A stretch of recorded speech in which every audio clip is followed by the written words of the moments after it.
love this, like being the actual interviewer. I feel so much more in control. Ask the tough questions. This is a real role reversal from having to just, just be the Fincher bitch and go over and over again. God damn it! Once again, in English. 23, first print! Was that English? Really? First print? Okay, well.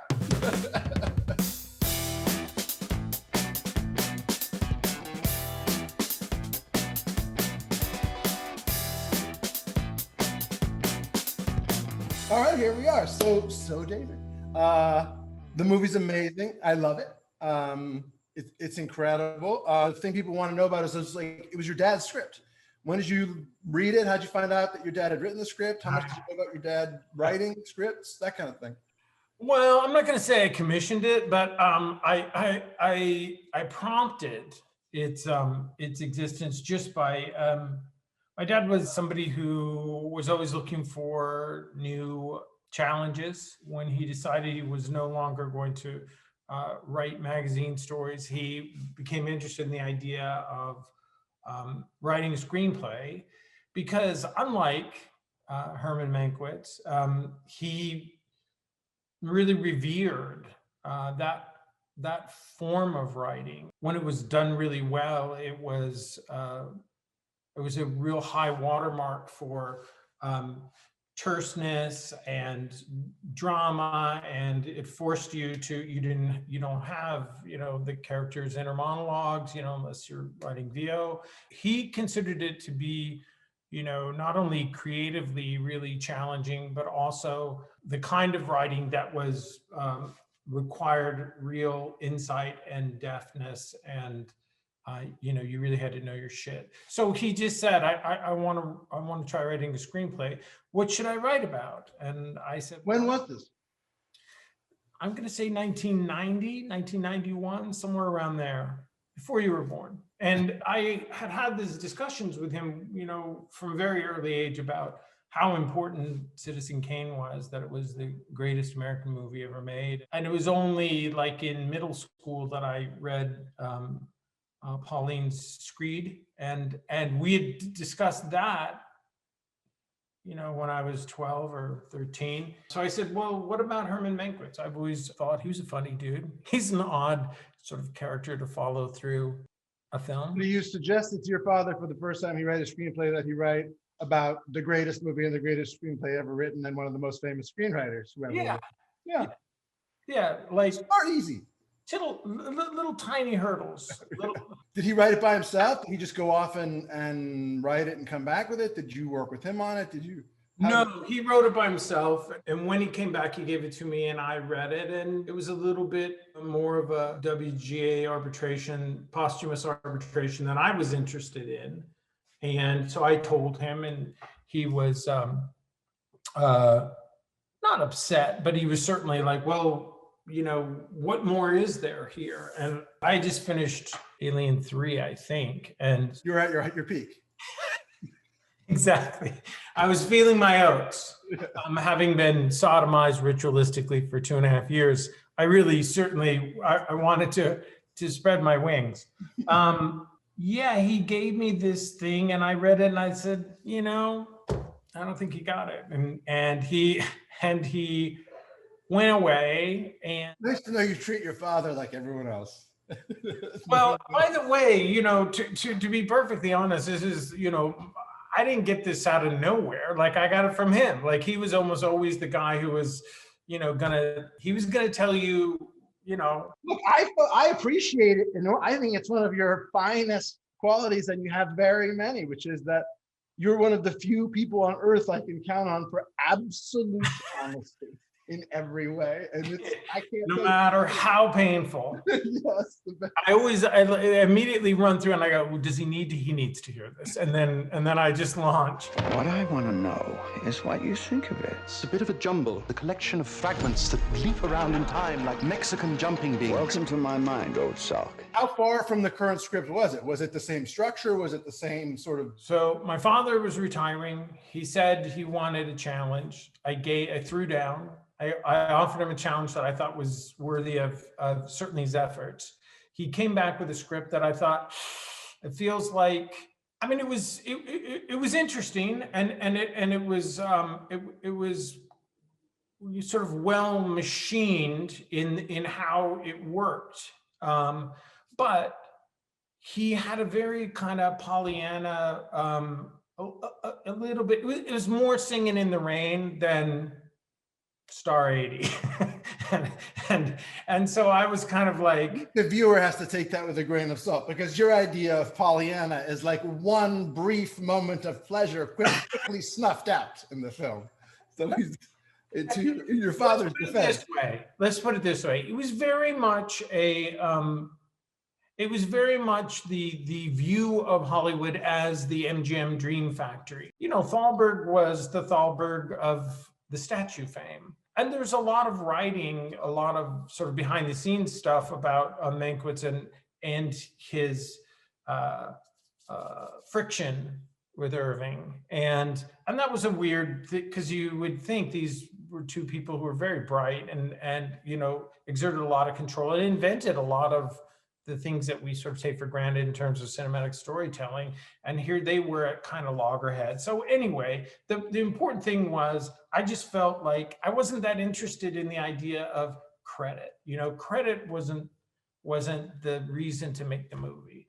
And so he went away and he came back and he said, you know, I saw this documentary about how Louis B. Mayer and William Randolph Hearst, and to a greater or lesser extent, Irving Thalberg, you know, put their finger on the scale during the 1934 gubernatorial election. So that wasn't like you as a reaction to the current political situation saying, not at all, and this was the kind of the weird thing, because when he told me this idea, I remember saying, wow, you know, you're going to get a lot of very riled octogenarians who are going to see like, this is going to be people are going to be up in arms about this, you know, fake newsreels. And I just kind of, I didn't see its inclusion. And he said, well, I don't want you to think about it that way. Think about it this way.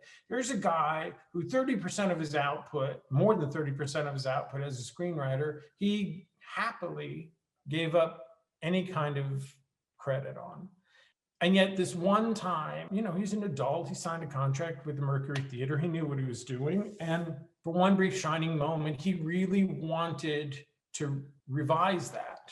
And what if there was something else that he had tossed off in the same kind of glib way that came back to haunt him? And so that we could dramatize the thing that he desperately wanted on his headstone and the thing that he would love to never be known for.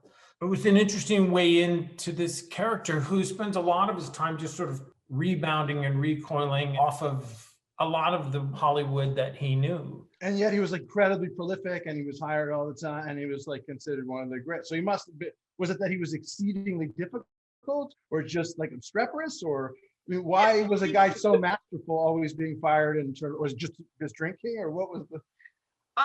Well, I don't know if you got this from the movie, but he had a drinking problem. And I think that's why I like the movie. It's about a screenwriter that likes to drink. We tamped that down. We tried not to make a lot out of that, but what was fascinating to me is here's a guy who didn't have a lot of good to say about Hollywood, screenwriting, living in Hollywood, working as a screenwriter, and yet, you know, when you think of the writer's room that he put together at Paramount, you know, it was you know, talk about a rogues gallery of like, you know, killers. Anyway, there was an interesting moment where this new idea was proffered, and I felt like there might be something to that. There might be something to the idea of, you know, he had tossed off this idea for, you know, after writing basically, I think, a 9-page outline that ended with, I don't think there's any way to make L. Frank Baum's Wizard of Oz into a movie that anyone would want to watch on his way to the Frolic Room. He did manage to say, definitely shoot Kansas in black and white and shoot Munchkin Land in color. And, you know, in retrospect, I don't know how many people have seen The Wizard of Oz, maybe the most widely seen film in history, yeah. Maybe 1 billion people, you know, and that may still be, you know, one of the greatest special effects of all time. And here was a guy who, you know, he didn't care. He was a hitman, he was, Robert Town's script doctor. He was brought in to kind of like see things clearly and make connections and forget what the intention was. That was his job, was to make it work. And at the time, in 1994, when we were discussing this, ironically, like MTV had been around in 1994 about as long as talking movies had been around in 1940. So we think of the golden age of Hollywood, and we think everybody must have known that they were involved in an artistic endeavor. None of the people who invented all of the tropes and all of the kind of machinations that we take for granted as screenwriting and how to structure a story, these guys were inventing it. They were inventing it daily. For all the high-mindedness, and there were amazing intellects in these rooms, but they were there doing something that was a notch above Nickelodeon. It's interesting because the movie, first of all, that sort of reminds me of someone, but the movie has both a kind of like deep and profound affection for filmmaking as an art and a very acute awareness of the absurdity of the process, the whole exercise. I find extremely astute observation of that kind of paradox of how you can feel totally ridiculous and yet somehow in it, mostly in the work you see other people do, there is an art in it. I think it's a masterpiece. As you know, I think it's an amazing movie. It's my favorite of yours, and I love almost all your movies. But I wonder, there is a kind of different feel in this movie to me, because you're so smart and you're sort of half artist and half engineer and very clinical. I find you like a sort of a surgical filmmaker in your deliberate specificity. And this movie had an enormous amount of affection and, dare I say, kind of a heart and appreciation of the humanity of the artist and the human being. Is this like something that you feel was a result of like having met you, but knowing me, no, working on something that was your dad? I mean, that must have affected you profoundly. It was an enormously gratifying thing to get to the end of 3 decades and finally take 8 drafts off the shelf and put them in archive boxes, and not because finally we're done with that. It was just like, it was good to kind of, I've been thinking about it for so long. It was nice to kind of get it out of my system. I would love for it to be this great thing that we, discovered our relationship over. We had a really good relationship. He's one of my favorite writers. He was definitely somebody who, convinced me that you wouldn't waste your time by getting lost at the movies. And so it was nice to have a project working with him wherein I could, encourage him to put all of that style of cinema together, because he really loved exposition. He loved it when, he loved the idea of John Houseman saying, "This is Rita Alexander. She types 100 perfect words a minute, takes a dictation like these people didn't meet before they got out to the, okay, all right, I'll go with it." But it was that style of film that people took center stage. They had their moment. They gave you what it is you need to know. They moved on. There was a quip. There was a little, little boom rim shot. You move on to the next thing. He loved that style of cinema. It was a fun thing to work to extract that, and also to talk to him about what movies were like back then. Hello, everyone. Make yourself to home, Mr. Mankiewicz, or shall I call you Herman? Please call me Mank. Mank. Because this is a movie about a real person and a real event and an industry about which you know a great deal and care a lot about and understand very well, how much did you feel like it was important to show fealty to real events, to stick to the truth, to, did that scene where Gary shows up drunk at Hearst and, has that spectacular monologue, did anything like that really happen, or was this largely No. I mean, look, Herman Mankiewicz was a guy who a lot of his closest confidants wrote down what he said because they got so much enjoyment out of it. And that was, you know, his gift and his curse. You know, his you know, it was I was telling Sidney Stern the other day, it's a little like, you know, Roger Rabbit. It's like shaving a haircut. It's like he just couldn't help himself. He had to say something, you know, how do we get people in the theaters? I know, we'll show movies in the streets. Like he couldn't help himself. Are you familiar with the parable of the organ grinder's monkey? That monkey with the organ grinder thing that was that just fictionalized, or did that come? That's totally fictionalized. Well, that was Jack. That was his parable. He loved the idea of Hearst explaining how power works. It's like, yes, you need to feel like it's you who makes this whole thing go. But really, when I do this, I'm expecting to see some dance. Herman Mankiewicz, New York playwright and drama critic, turned humble screenwriter, Mr. Hearst. This is a business where the buyer gets nothing for his money but a memory. Like Mankiewicz seemed to have such a on the one hand, he seemed to be drawn to these people in a way and kind of like the conversation and like participating in it and like being part of this sort of power circle at the mansion. And on the other hand, like, you would think that he felt as though he kind of was betraying them and their confidence in some way, or do you think he just felt like, fuck them, they're all horrible oligarchs and like they should all... I like to think that there are a number of truths operating simultaneously. I like to think Orson Welles had every reason to be pissed off at Herman Mankiewicz for wanting to change the deal. And I think on some level, Orson Welles thought he was doing Mank a great service by offering him cover of night. You know, pay no attention to the man behind the curtain. It's like, you know, they knew that what they were doing, they probably couldn't have seen the extent to which Hearst would, you know, be offended, and the degree to which he would go to eradicate all of their hard work.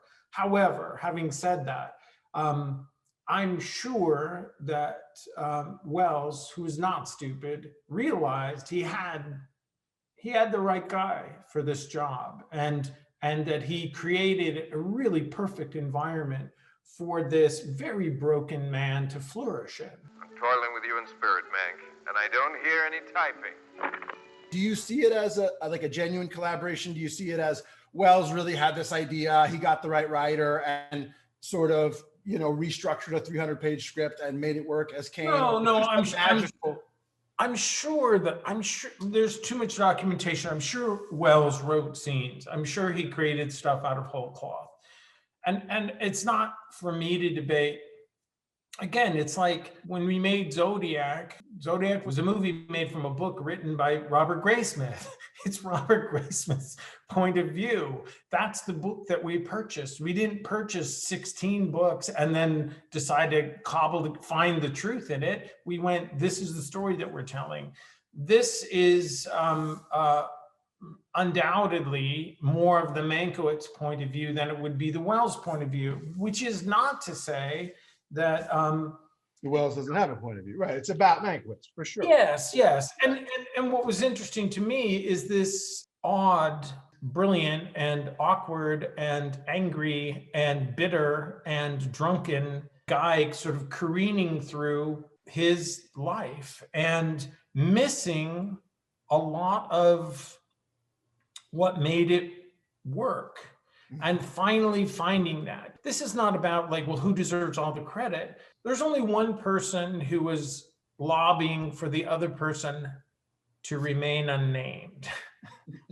There's only one person who was doing that. And that's not even really of interest to me. What was of interest to me was, here's a guy who made most of the contributions that he made went uncredited, and he didn't seem to care.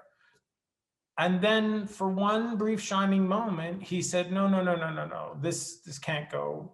Yeah, because you seem to suggest, and I whether it's true or not, I don't know, or whether I'm even interpreting it right, but it seemed to me when I watched it that there was something deeply, kind of profoundly heartbreaking about a guy who was brilliant and had contempt for himself and his own brilliance and the medium that he worked in, and who was dying of alcoholism, pretty obviously, and pretty miserable. And ultimately, his marriage was, I think, like heartbreakingly portrayed, and probably that it seemed like a very accurate portrayal. And then sort of, and maybe this is just movie contrivance, but it felt like he decided to really do one thing that was, he was going to try to make one real piece of art, something beautiful, something of himself, something about people, something about the hypocrisy of Hollywood and of power and of politics and the whole thing. Is that how you think he imagined this? Like, is that why he wanted the credit, you think? Well, I don't know that he even noticed that what it was until it was done. I mean, look, he did things for a guy who did not want to get into a squabble with William Randolph Hearst. Nobody did. Maybe Wells did.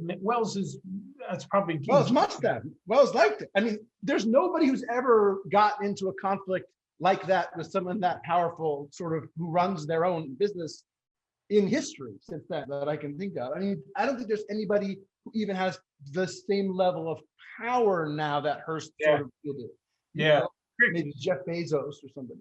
Yeah, it's tricky, but I'm hoping that there can be multiple things that are true, that are all part and parcel of the reality. I mean, it does provoke curiosities about, like, did this happen? Did that happen? But ultimately, it sort of exists on its own as this magical, wonderful story about art and humanity and redemption and self-loathing and the movies and beauty and ridiculousness and that's the hope. Yes. Did you just get to a point where you were like, at the end of the day, you know, we have to just not worry about all the what happened and what really was this or that, and I'm just going to tell this story that I want to tell that I think is interesting? It's very informed by sort of, you know, some key, you know, speed bumps that occurred. The Upton Sinclair stuff was grafted on as simply a way of kind of giving two poles between which the frequency of the drama sort of vacillated. You know, one of them is, I want my name on this, and the other one is Irving. You know, we're having second thoughts about this whole fake newsreel thing. And strangely enough, it was only 25 years after we had intended to do it the first time that somebody read it and saw and thought, this is salient, you know, and 25 years earlier, it was like, fake newsreels, that's quaint, but who gives a shit, you know? And I was the person saying that, you know, I was the guy going, you know, Jack, seriously, like, who cares? Did they stop doing that process? Like, sort of, you know, making fake newsreels or making propaganda for candidates? Was that like a brief period of that happening and then the resurgence, or did it? Whenever anybody sits down to talk about politics, they're spinning, right? They're giving you their take on it. And no, I don't think, listen, as long as people have talked about, as long as people have tried to articulate their belief systems, Right. they have endeavored to spin things in a way that help people understand their points of view. So and tell me, that's not necessarily wrong. I mean, when you interview people as the man in the street, and they're actors, I would say, and they turn out to be actors who are pretending to be Joe, you know, Joe Normal, or who is the Joe Public, or you interview people. Joe Plumber. Yeah, Joe Plumber. What is that guy? Yeah. So whenever you listen, that is entirely dishonest. It's not. You know, I don't think it surprises anyone, but. Right. You know, I don't think anybody's hoping to be pandered to. My hope is that people want to get their news as unbiased as one can. But as soon as you spend, you know, tens of thousands of dollars to go out and collect this, you know, there's a perspective on it. Mank, it's Orson Welles. Of course it is. You're a filmmaker with such command of sort of every facet of how you build a movie, including, like, I've watched you construct a camera at Red, or, you know, heard you talk about the details. I've never actually constructed a camera. Not constructed it in terms of wiring the chip. Let me go get my Allen set. Where is that? You know what I mean. Tell me what you did technically for this movie to sort of like recreate you know, the feeling of the movies of that era in terms of like creating the sound and that experience and why you shot in black and white and what did you do? Did you see the final mix finally? I did, yes. What did you think? It worked incredibly, and I think it's really interesting. I don't even know if you know, it's the kind of thing that you once you pay attention to, you go, oh, that's fascinating. That's why this effect is happening. It's not one that you would necessarily be mindful of because you're so immersed in the movie. But that's why I want you to talk about it, because I think it's a really interesting thing to do. Well, we shot the movie in black and white, and that was really in an attempt to kind of take this very wordy, exposition-laden and backfill-heavy prose that Jack had bequeathed us. He had written this thing in this style that was very 30s and 40s, and it really required an arm's length in order to appreciate it. So with that in mind, I just always felt the movie should be made in black and white. I always felt that the movie should have some of those trappings of what cinema was like back then. And so we discussed, you know, obviously we discussed Kane, but, you know, Kane is not particularly applicable in terms of photographic style because most of that movie, like Blade Runner, takes place in rooms that are sort of like crypts, you know, or mausoleums. So you didn't try to mimic the style of Kane at all photographically? No, we just tried to process it as we could look at it and say, here's what's at work here and what works for us. Like, for instance, Grapes of Wrath is actually a Toland film that's more applicable because so much of our story takes place in sun-bleached, you know, Lotus Land with sand and dust out in Victorville and eucalyptus trees and cows. And, you know, when you look at Kane, you see Thatcher Memorial Library, you see the screening room at the beginning, you see Bernstein's office, you see where Jedediah Leland is spending his time in retirement. And all these places really look like mausoleums. So you do shafts of light and all that stuff. That all makes sense. Our movie is bright sunny days, a guy with a legal pad and 9 packs of cigarettes and a bottle of scotch trying to make a deadline. So they weren't totally applicable. We, you know, Eric Messerschmidt and I talked a lot about, we had a little bit of Sweet Smell Success in there. We had a little bit of Shot Corridor in there. We had a little bit of Notorious in there. It's, you know, we wanted to stay, you know, ambidextrous. So we were using solutions of the period for specific problems, like Day for Night. How do you reproduce the fact that, like, given the light set, the photosensitivity of digital contemporary cameras versus how slow the film stock was then, and how sourcey and heavy the lighting had to be, like, I mean, it was just that much easier for us. I don't think we brought in anything that was bigger than an 18K or a 12K. I mean, we did not need arcs. I mean, they were doing that stuff at 64 ASA, trying to shoot it at an 11 or a 16. So, I mean, there are stuff in Bernstein's office that, you know, there's an arc burning like 3 feet. Like, you can see like people getting tan, like burning. Yeah. Their sideburns just catching fire. Do you think about your movies in terms of, well, I made this, so now I'm going to make that, or I have to have this follow that? Or is it purely an independent kind of, this is interesting to me now, that's interesting to me now, or I finally got to make my dad's movie? Or, you know, how do you view your career as a sort of body of work, or do you at all? I don't, you know, and maybe I should. I've always felt like things come together for a reason, and it's best not to overthink that stuff. I always try to have 2 or 3 things that I'm working on that hopefully time can be right and you can go off and do them. You know, if I thought about a filmography at all, I mean, good God, why would I have done so many serial killer movies? I think that's self-evident. I just stopped years ago. If I had any real discipline, no. Did you use the same approach that you've used historically in terms of like multiple takes? You know, not a bunch of shots, doing a lot of takes. You know, it was what we went through in Gone Girl, just in black and white, and everybody was drunk. So, except you can't be as deeply cynical as you pretend to be and make this movie. I refuse to accept anymore your like fake vision of the world as viewed by this jaundiced eye. You've revealed, I think, to the world that you actually have a tremendous affinity and affection for humanity with this movie, because I found it hard. Did that slip? I mean, that escape. I tell you, I think Seven is as written, photographed, acted, and constructed as masterful as Chinatown, for example. But because it's like this serial killer genre movie, people go like, well, it's a killer movie.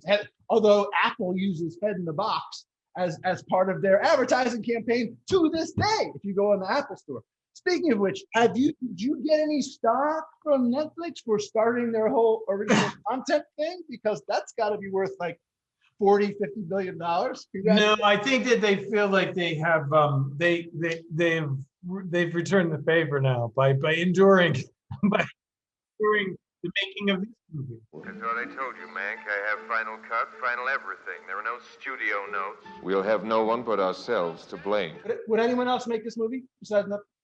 I don't think so. And listen, I don't blame anybody. Polygram and Universal had a shot in 1995, 1997 to make it. And all of the reasons, they had output deals that wouldn't allow for black and white and blah, blah. I get why they don't appeal to everybody. This is a very niche concern, like credit, good heavens.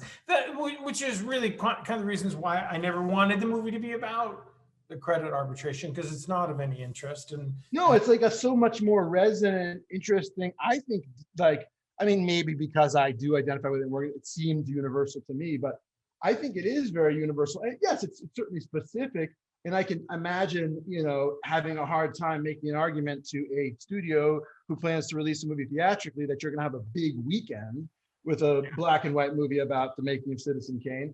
I mean, there's this big debate about streamers versus theatrical, blah, blah, blah. And I would point to this movie as the prime example of what is great about a Netflix, which is that they'll make it, and that's that. I don't know that this movie gets made at, at Warner's or at. No, I'm sure it doesn't. I have 25 years of surety that it doesn't. Do you care about people seeing it in a theater? Do you want people to see your movie on a big screen? I would love people to see it, but let's be honest. More people have seen Seven on VHS than saw it. I had an S video connection from. Okay. Yeah. 400 DPI. But it's look, I would love everyone to see everything in 4K Atmos at 45 feet across. So in a perfect world, that would be great. Did you do a Dolby Vision color? Specifically? Yeah, we did. We high dynamic range. Yeah. Oh my God, Dolby Vision is spectacular. It's the HDR. That's the thing you're responding to. You have to be very careful how you use it. I mean, I can't imagine seeing a movie like Close Encounters at 1,000 nits. Everybody would come out. You don't want to pop it like that, but it's the contrast in the blacks, because it's not one light projecting on the whole. I mean, it's individual points of light. No, it's insanity. Incredible. And the Dolby Atmos. I know I sound like I'm doing a commercial, but it is. And Netflix does do both. Yeah. The Vision and Atmos. And I think, nowadays, it's $300 for a 65-inch screen at Walmart or whatever. People lament watching at home, but it's not like it used to be where, my dad had a 13-inch black and white TV. You know what I mean? People are experiencing it definitely in a more cinematic way. Now it's not a theater and it's not calibrated enough, It's true. I mean, the experience is getting a lot better, and Netflix is doing a great job. And I've seen them make not just this movie, but they've got other stuff coming out. They're taking, real genuine risks. And I think that's laudable, I mean, certainly you've been instrumental in that. Start with House of Cards. You started it and you've kind of stayed with them in a lot of ways. Is it because they have been open to what you've wanted to do? Is it the QC, the quality control at Netflix is second to none? I mean, I've worked for almost every major studio in Hollywood, and I can't tell you how many times I've had to call and go, I just went to the premiere of what happened? Oh, we didn't get that reel didn't get swapped out. Part of that film, and it's a point yellow, and then this 17 movies. And Netflix is they're pixel Nazis about it. They're amazing. I mean, yeah, it's going to look like you want it to look, basically. Yeah. Obviously, somebody might have some settings on their television that are off, but they stream it on bandwidth and and how it gets throttled. But for the most part, that's what's great about having a company run by engineers, is that aspect of it is, tits. One of the brilliant lessons I learned from you looking at the book you prepared for Panic, the specificity with which it was the most astonishing document I've ever seen from a director. The specificity, not just the shot list, where the camera is, where the actors are, every scene, every moment. And you were like, never do this. Never, and it did not work. It did not work. And it didn't work for one of the most interesting reasons, which is that it obviates a sense of authorship by the thespians. And you need that.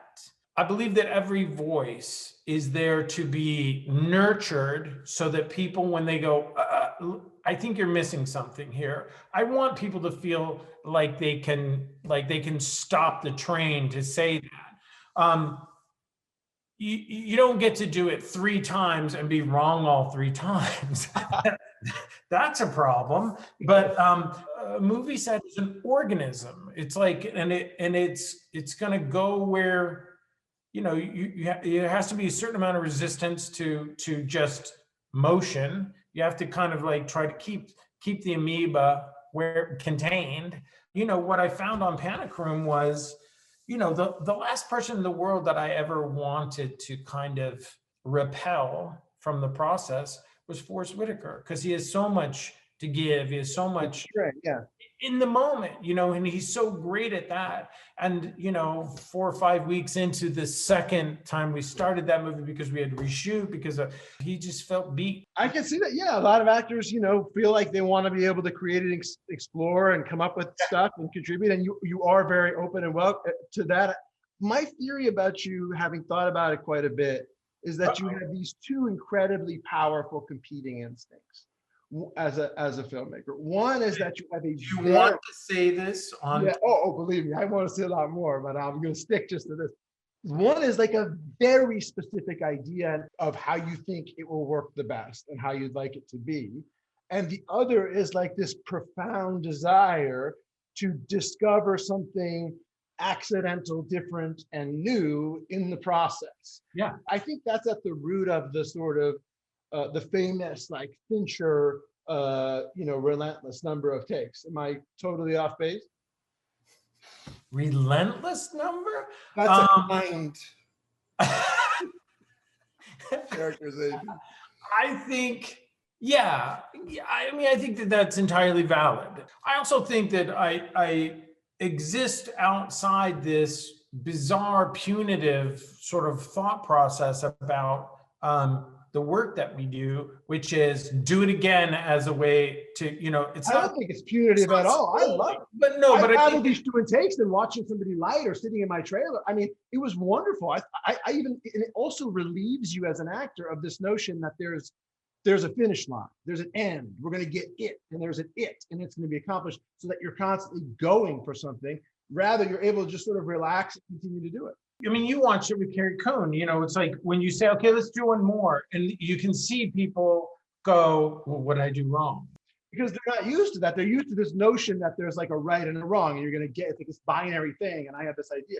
I think it's brilliant. Like I've often thought, just saying to actors, like, okay, not quite as many, but we're just going to do 6 takes to start, and then we'll figure out what we're going to, how we're going to do, what we're going to do after that. Matt tells a story about Scorsese where he would, get to the take that he liked to go, great, 2 more. The idea that it's punitive is madness. It's free. It's like, oh, I can relax now.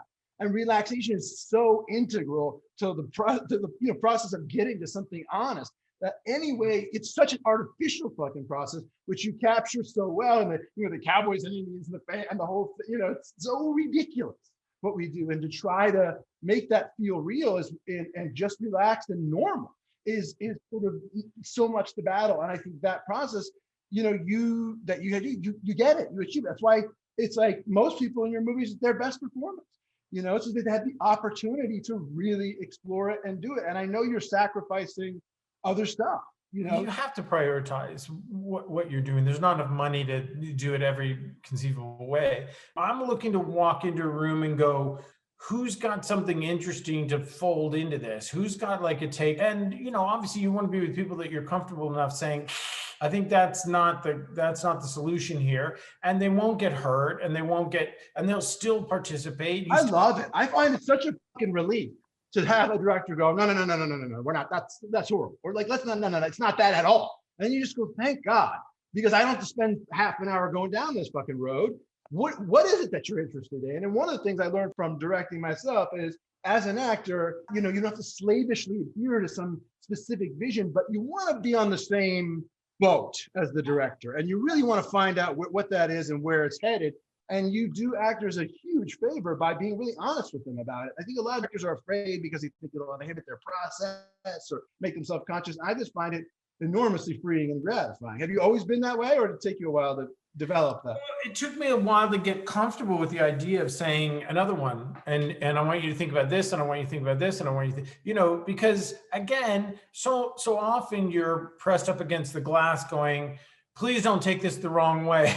I need you to come out and I need you to try. We're going to try one more, because people like Carrie said, it's like, what am I doing wrong? It's like, you're not doing anything wrong. Like, we're going to do 3 weeks worth of rehearsal. We're going to do a table read. We're going to open out of town. We're going to have at least 3, preview. And we're going to do all that today before lunch with this master. We're going to go through all that so that you can get to a place where you go, yeah, I've tried this, I've tried that.